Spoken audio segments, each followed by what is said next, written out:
वर्षा होने लगी। इंद्र ने पूरा प्रयास किया, लेकिन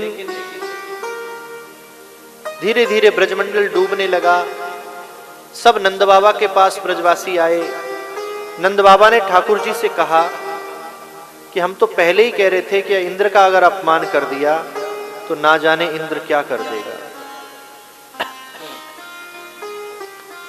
चलो इंद्र के चरणों में गिरकर सब क्षमा मांगते हैं। ठाकुर जी ने कहा भैया इंद्र के चरणों में क्यों क्षमा मांगे गिरकर? जब 56 भोग लेकर उस गिरिराज के पास गए, गोवर्धन के पास, तो इंद्र तो भाव का ही भोग लगाते थे, उस प्रसाद को हम सब खा लेते थे। लेकिन गिरिराज महाराज ने तो थोड़ा सा ही छोड़ा नहीं, गपागप सब सटक गए। मैंने पूछा कैसा लग रहा है ब्रजवासियों? तो आपने कहा बड़ा सुख मिल रहा है, हमारे भगवान हमारे भोग को सामने ही खा रहे हैं। तो सिर्फ भोग खाने के लिए वो हमारे भगवान थे, कष्ट आएगा तो हम किसी और के पास जाएंगे। चलते हैं उसी के पास। गिरिराज महाराज के पास आए और ब्रजवासियों से कहा कि मेरे भगवान मुझसे कह रहे हैं कि सब मिलकर मुझे उठा लो और इसकी छतरी बना लो। ब्रजवासियों ने कहा लाला कैसी बात? 7 कोस लंबा चौड़ा पर्वत, परिक्रमा लगाने में तो पसीने छूट जाते हैं लोगों को, तो रिक्शा कार ढूंढने लगता है, उठाने की बात तो असंभव है। ठाकुर जी ने कहा प्रयास करने में क्या बुराई है?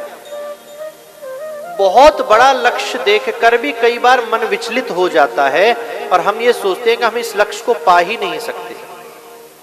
आप उस लक्ष्य को पा सकते हो। कब पा सकते हो? जब उस लक्ष्य की ओर आप आगे बढ़ोगे।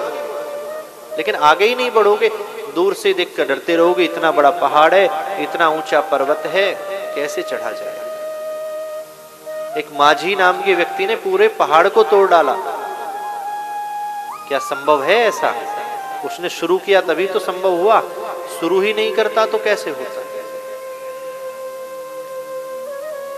मंजिल कितनी भी दूर हो, अगर आपने यात्रा प्रारंभ कर दी है तो मंजिल एक दिन आपको अवश्य मिलेगी। और नहीं भी मिली तो जिन्होंने यात्रा नहीं शुरू करी उनसे तो बहुत आगे निकल जाओगे।